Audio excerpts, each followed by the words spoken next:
Buenos días a todos. Muchísimas gracias a los organizadores de esta semijornada porque me va a dar la oportunidad de ponerme en contacto con muchos colegas. Esa es una razón por la que, si no os importa, como creo que la mayoría somos arquitectos, nos vamos a tutear. Luego yo quiero que haya algún momento de coloquio porque me parece que es lo más importante. Veo por aquí caras conocidas, a los que saludo muy particularmente porque con algunos de ellos tengo amistad desde hace décadas. Bueno, la presentación ha sido de Antonio Lamela, doctor arquitecto, efectivamente. Y aprovecho a decir algo que tiene trascendencia. Como resulta que en España, voy a decir una cosa que puede asombrar, pero todos lo sabéis, no hay urbanistas, no hay ordenadores del territorio. Al final, para hacer urbanismo o ordenación del territorio, nos han capacitado a los arquitectos conjuntamente con otras profesiones a hacer urbanismo y ordenamiento territorial. Para lo cual tenemos que confesar, si somos sinceros, que realmente no estamos preparados. Bastante es que nos consideremos preparados para hacer arquitectura, que ya es difícil. La arquitectura es un tema muy complejo. Ahora vamos a hablar un poco de ello. Por lo tanto, hacer urbanismo ya es mucho más complicado y no digamos ordenación del territorio. No podemos confundir la arquitectura con la ciudad y tampoco con el resto del territorio. Son cosas muy distintas. Por supuesto, la arquitectura normalmente está enclavada o bien en el territorio o en una ciudad de la que forma parte, pero es mucho más que todo esto. Voy a decir que, para que se entiendan las cosas mejor, yo entiendo que tanto la arquitectura como la ciudad, como el territorio, de lo que tenemos que encargarnos en muchas ocasiones de realizar, son hábitats que tenemos que realizar para que el hombre con mayúsculas, es decir, la sociedad humana, sea feliz y pueda desarrollar sus actividades. Eso es el objetivo prioritario, principal y fundamental que tenemos los profesionales que estamos desarrollando nuestra actividad en este campo. Pero además de una forma que sea lógica, razonable. Ahora está muy de moda decir que la arquitectura y el urbanismo tienen que ser sostenibles. No faltaba más. Claro, la arquitectura no se debe caer, se tiene que sostener. La ciudad pasa igual.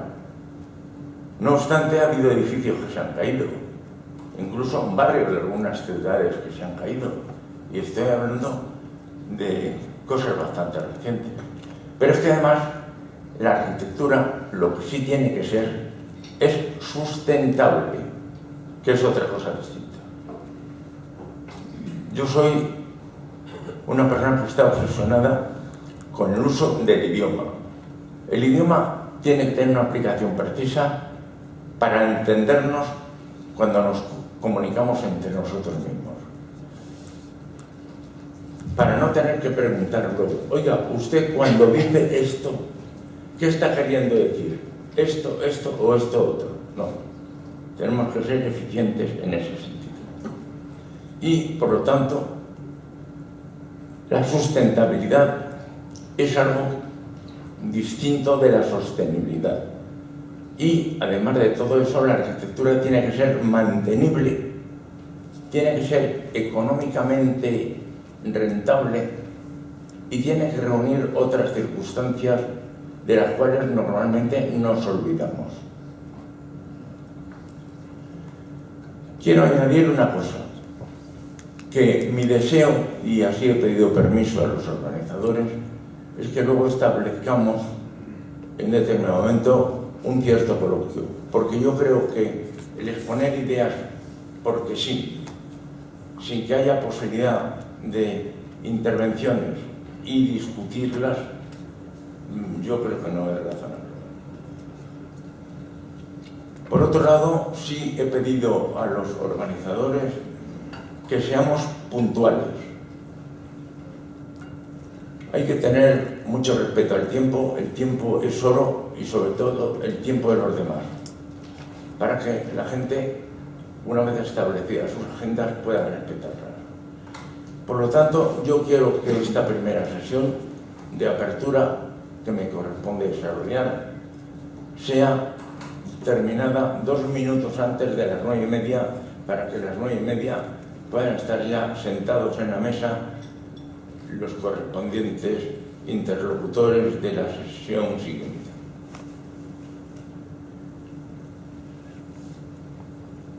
Quiero hoy, con motivo de esta apertura, yo no voy a hablar de ninguna obra concreta, ningún edificio concreto, porque no viene a cuento. Yo creo que es preferible que hablemos de una forma mucho más genérica para que entendamos lo que es en sí los problemas ante los cuales hoy nos planteamos nuestro desarrollo profesional. Claro, efectivamente yo empecé a trabajar en el año exactamente 52, 2 años antes de haber acabado la carrera. ¿Por qué empecé 2 años antes? Pues lo voy a explicar y es algo que merece la pena retenerlo. Cuando yo estaba en segundo de arquitectura, mi padre, que era una persona muy inteligente, que había tenido tristes experiencias con arquitectos y con ingenieros, me dijo: Antonio, quiero darte un consejo. Hoy te voy a plantear el problema y dentro de una semana me contestas. Mira, hay 3 maneras de arruinarse en la vida. Con las mujeres es la forma más divertida. Con el juego es la más apasionante. Y con los técnicos, la más segura. Y yo no quiero que tú seas un arquitecto con quien tus clientes se arruinen, lo pasen mal y tengan dificultades. Por esa experiencia yo ya he pasado. Así que dentro de una semana me contestas. A la semana le dije: claro, el consejo que tú me das, porque me dijo a continuación: yo quiero que te conviertas en promotor, constructor y vendedor de tu propio producto, para que sepas lo que es de verdad la arquitectura. A la semana yo le dije: el consejo me parece estupendo, pero yo no tengo dinero. Es decir, como la contestación la daba por supuesta, te propongo que nos hagamos socios. Tú eres el socio industrial, que entonces se llamaba así, yo soy el socio capitalista. Y efectivamente acepté esa propuesta y me dijo: así que a partir de mañana a buscar un solar, para que aprendas a saber lo difícil que es encontrar un solar en Madrid o en cualquier otro sitio del mundo para poder hacer algo serio. Bueno, pues encontré un solar, empecé a construir. Yo no tenía entonces poder de firmar, tuve que encontrar un colega que firmara mi proyecto, que sí lo hice yo, y entonces me convertí en promotor constructor. Con aquello yo pude aprender muchísimo más que lo que había aprendido en la escuela. Porque, naturalmente, yo por la mañana iba a la escuela, pero por la tarde a la obra. Y allí discutía con cada uno de los oficios los problemas que se planteaban, pero los problemas auténticos, no los teóricos. De ahí salí con una formación excelente, por esa compatibilidad de la enseñanza escolástica y el aprendizaje real de la vida. Al final tuve que enfrentarme con los señores que compraban un piso y lo que les parecía bien y lo que no les parecía tan bien, lo que les parecía mal, lo que les parecía muy mal. Eso no tenía valor.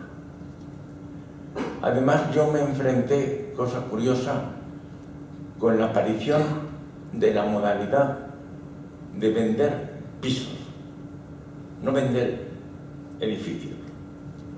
Cosa que, aunque os parezca sorprendente, no llegaron ni a comprender en muchos casos ni los notarios ni los registradores de la propiedad. Hoy seguimos sin entenderlo, porque cuando vivimos en comunidad tenemos la dificultad de saber qué es lo privativo y qué es lo comunitario, que hoy sigue sin resolverse a pesar de la ley que vino después de propiedad horizontal. Con esto quiero deciros que, naturalmente, todos estos son problemas y problemas acumulados de los que muchas veces no somos conscientes, pero a los que tenemos que dar respuesta. Hay otra cosa más que merece la pena que tengamos muy presente.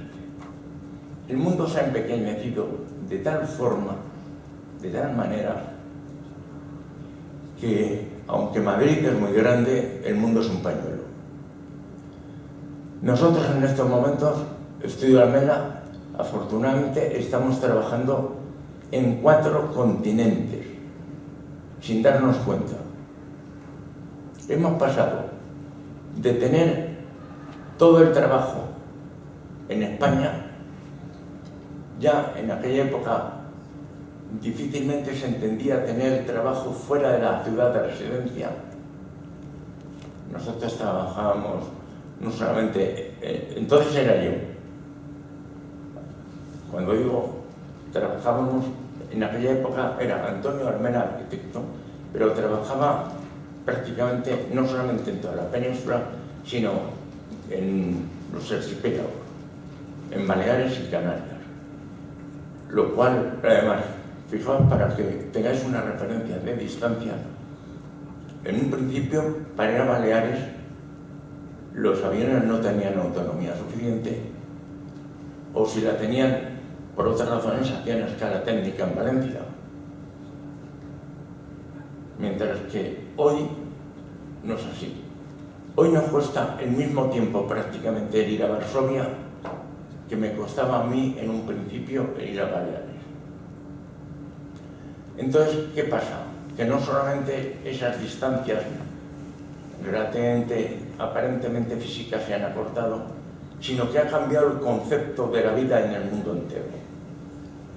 Y hoy prácticamente utilizamos los mismos materiales y las mismas técnicas para construir en Arabia Saudita, para construir en Hispanoamérica, para construir en Estados Unidos, que lo que es trabajar en Madrid. Los materiales son prácticamente casi los mismos. No es como antes, que había que ajustarse a los materiales de la localidad.